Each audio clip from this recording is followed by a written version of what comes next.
So one thing that sometimes is troubling for hypnotherapists to explain and talk about is comedy hypnosis, also known as stage hypnosis. Now for me, I actually enjoy talking about it because my very first experience with hypnosis in college was watching a comedy hypnosis show.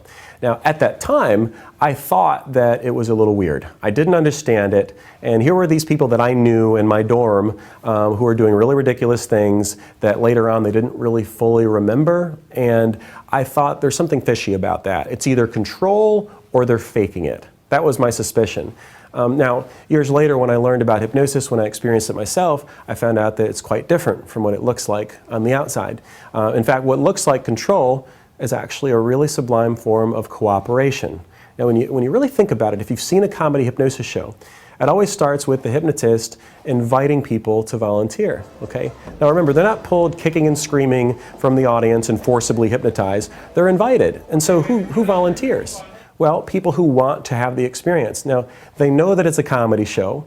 They know that they're going to be asked to do ridiculous things, and they're volunteering hoping to do some of those things. Now, there is an important transformation that takes place when they're hypnotized, which is that if you put a normal person on stage, even someone who wants to have a good time, and a normal conscious state of mind in front of 200 strangers, you get a little nervous. Everybody does. You know, you get a little self-conscious, you're worried about what others are thinking about you, judgment and stuff like that.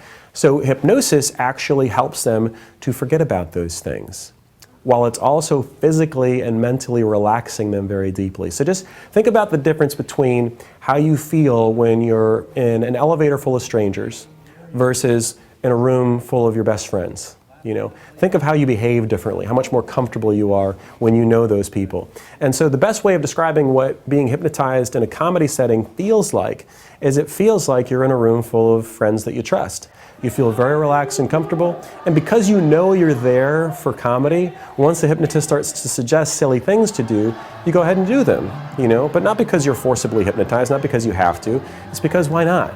It's because it sounds like a fun idea at the time. In fact, I've been hypnotized several times in shows myself by other hypnotists. In fact, there was one show at the Punchline where I was hypnotized by another hypnotist, and I didn't tell him I was a hypnotist, but I volunteered and I got hypnotized, and he had me doing all these ridiculous things on stage, and I became the star of the show.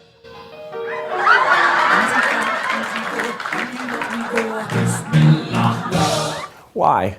Well, because I'm already relaxed and comfortable, and I'm already a performer. I have experience doing improv comedy, and it was fun for me to go through the experience of doing all those silly things. But was I in control? Yes. I just didn't care what other people were thinking about my behaviors at that time. I was having a blast. And for so many people who get hypnotized in comedy shows, even those shows that I've done, their experience is typically the same thing. Afterwards, they talk about how good they felt, how they knew what they were doing, but they were surprised that they knew what they were doing, and all these good feelings come about that linger long after, you know. And it's really a good way of talking about how hypnosis in a therapeutical context works as well, because you know, in therapy, the dynamic is pretty much the same as in comedy, which is that you're willingly there, you know your stated purpose for being hypnotized, and you're following instructions. As long as you cooperate, you'll be hypnotized. The difference is your purpose for being there. The context determines what you will do or what you won't do. Because you're there for therapy and not comedy, it wouldn't matter how deeply hypnotized you were. If I asked you to cluck like a chicken or quack like a duck or do something silly, you wouldn't do it. Why? Because you always have an awareness of your purpose for being there. And that's why I say that, you know, when people are worried about losing control, I don't know if I could be hypnotized because I don't want to lose control. And my answer is, well, you don't. You know, you never lose control. It's just that the way that you feel will sometimes change what you'll think about or accept or what you'll do based on the setting. So you never lose control when hypnotized, and comedy hypnosis is a really fun thing, but it's very different from what people might expect.